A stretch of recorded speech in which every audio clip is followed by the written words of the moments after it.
السلام عليكم ورحمة الله وبركاته. معكم دكتور عرفان المصري على موقع كرة القدم السورية. راح أحكي هلا على أجبرية الحاجة لمدرب بكرة القدم. الحقيقة في كتير من الناس اللي بعيدين عن مجال الكرة أو بيعتقدوا نفسهم أنه ما بحاجة لمدرب. هذا الحكي هراء الحقيقة. الحالة الوحيدة اللي بيصير فيها عدم الحاجة لمدرب أنه اللاعب بيكون يا بيلي أو مارادونا أو لاعب من اللاعبين الأشهر عالميا. هدول مثلا ما بحاجة لمدرب.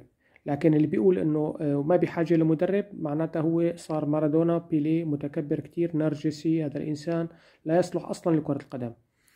اذا الحاجة اساسية لمدرب بكرة القدم. اكبر اللاعبين بدون بحاجة لمدرب احيانا كتير امور، يعني في امور فردية وفي امور جماعية.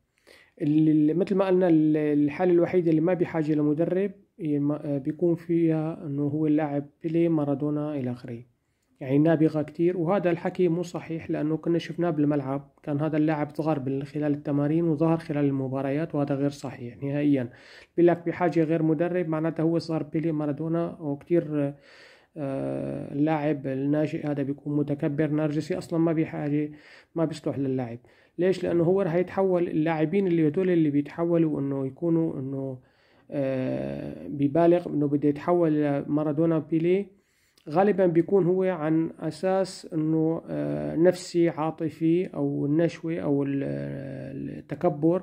فبده يحاول يراوغ اكثر من لاعب، وبالتالي تنخطف منه الكرة. ما بيلعب باسلوب جماعي، وبالتالي ما له بالفورمة ولا تمكنه من امكاناته العقلية انه يوصل لهذه المرحلة هاي. وبالتالي بتنخطف منه الطابة وبصير هجمة مرتدة وفشل ذريع جدا. لذلك اللاعب اللي بيقول لك ما بحاجة لمدرب هذا هراء، وهو لاعب متكبر ما بيصلح لكرة القدم نهائيا.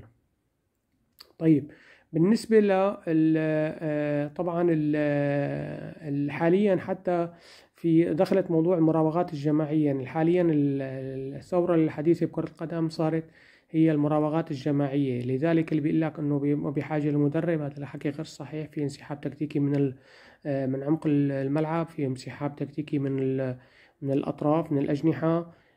فكله هي هلا حاليا هي الاساس بكرة القدم الحديثة. اللي بيقول لك انه ما في انه بحاجة للمدرب هذا ما له علاقة بالفورمة نهائيا. شكرا لكم كثير، ان شاء الله تكونوا استفدتوا، والسلام عليكم ورحمة الله وبركاته.